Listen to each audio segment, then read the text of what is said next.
لحديثك صحيح ترغيب هاتوا خوشويستي خوا صلى الله عليه وسلم روجك بياويك هات خزمتي وتي اي پیغمبری خوا صلى الله عليه وسلم دراوسێکەم زۆر ئازارم ئەدا ژنی وا هەیە کۆڵانێک بۆتە مشکیلە بەدەستێەوە پیاوی وا هەشەیە بە هەمان شێوە دراوسێکەم زۆر عەزێتم ئەدا زۆر ناڕەحەتم ئەکا زۆر خراپە لەگەڵم پیغمبری خوا صلى الله عليه وسلم فەرمی خۆڕاگر بە سەبر بگرە جاری دووەم و سێیەم هاتەوە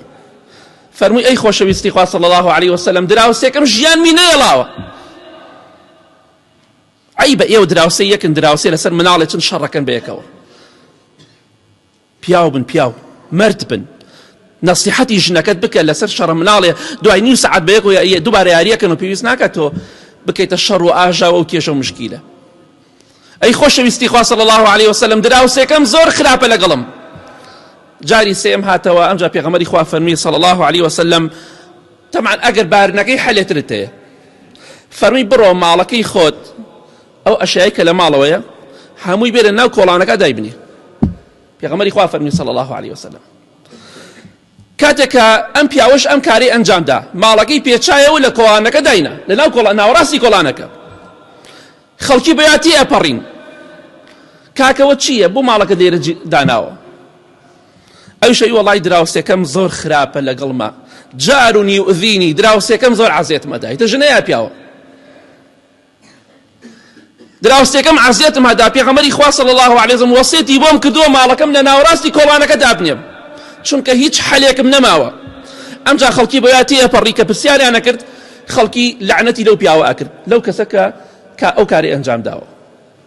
و جاری وا جاران ژن بوو ئێستا پیاویش پێیا بووە کۆڵانەکە بەدەستێ وەزعیان خراپە پیاو تخوا بێوا بێەوە نێرن یا پیاون هەر کەسێ تێئەپەڕی قسەی پێوت